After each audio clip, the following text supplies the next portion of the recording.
حضرت علی رضی اللہ تعالیٰ عنہ کا ایک ایمان افروز واقعہ وہ یہ کہ مسافر بن عوف بن الاحمر نے ایک بار جب حضرت علی رضی اللہ تعالیٰ عنہ اہل نہروان سے جہاد کے لیے نکلنا چاہتے تھے، کہا کہ آپ اس وقت نہ جائیں اور دن کے 3 گھنٹے گزرنے کے بعد جائیں۔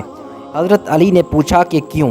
اس نے کہا کیونکہ آپ اس گھڑی میں جائیں گے تو آپ کو اور آپ کے ساتھیوں کو بلا اور شدید نقصان پہنچے گا، اور اگر اس وقت میں جائیں تو میں نے بتایا ہے تو آپ کو کامیابی و غلبہ نصیب ہوگا۔ حضرت علی نے فرمایا کہ حضرت محمد صلی اللہ علیہ وسلم کا کوئی نجومی نہیں تھا اور نہ اب تک ہمارا کوئی نجومی ہے، کیا تو جانتا ہے کہ اس تیرے گھوڑے کے پیٹ میں کیا ہے؟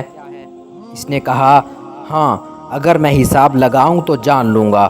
آپ نے کہا کہ جس نے تیری اس بات کی تصدیق کی اس نے قرآن کی تقزیم کی، کیونکہ اللہ تعالیٰ قرآن پاک میں ارشاد فرماتا ہے، اللہ ہی کے پاس قیامت کا علم ہے، وہی بارش نازل کرتا ہے اور وہی جانتا ہے کہ ماں کے رحم میں کیا ہے۔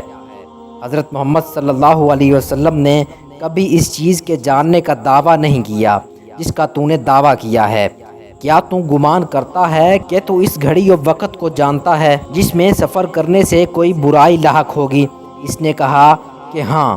آپ نے فرمایا جس نے تیری اس بات کی تصدیق کی وہ گویا برائی کے پہنچانے کے بارے میں اللہ سے مستغنی ہو گیا، اور اس کو مناسب ہے کہ اللہ کو چھوڑ کر تجھے ہی اپنے معاملے کا متولی بنا دے، کیونکہ تو گمان کرتا ہے کہ تو اس کو اس گھڑی کی جانب ہدایت کر سکتا ہے جس میں سفر کرنے سے وہ برائی سے نجات پا جائے گا۔ پس جس نے اس بات کو سچ سمجھا، مجھے یہ گمان ہے کہ وہ اللہ کے ساتھ شرک کرنے والے کی طرح ہے۔ پھر آپ نے فرمایا کہ اے اللہ، کوئی فعل نہیں مگر تیرا فعل، اور کوئی خیر نہیں ہے مگر تیرا خیر۔ پھر اس شخص سے فرمایا کہ ہم تیری تکذیب و مخالفت کرتے ہیں اور اسی گھڑی میں سفر کرتے ہیں جس سے تو نے روکا ہے۔ پھر آپ نے لوگوں کو دیکھ کر فرمایا کہ اے لوگو، تم علم و نجوم سے بچو مگر وہ جس سے خشکی و سمندر کے اندھیروں میں راستہ پا سکو۔ نجومی تو کافر ہے اور کافر جہنمی ہے۔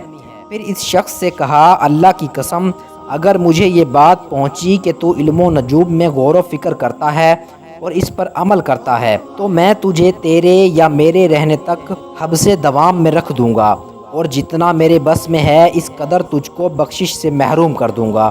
اس کے بعد آپ اسی وقت میں سفر پر نکلے جس میں نکلنے سے اس نے منع کیا تھا، اور اہل نہروان کے پاس آئے اور ان کو قتل کیا۔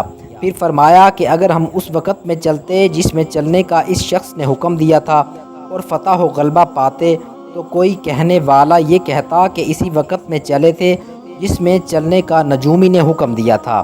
حضرت محمد صلی اللہ علیہ وسلم کا کوئی نجومی نہیں تھا اور نہ اب تک ہمارا کوئی نجومی ہے، مگر اللہ نے ہمارے لیے کسرا و کیسر کے شہروں اور دیگر ممالک کو فتح کرا دیا۔ بس تم اللہ پر توکل کرو اور اسی پر اعتماد کرو کہ وہی اپنے ما سوا سے ہمارے لیے کافی ہے۔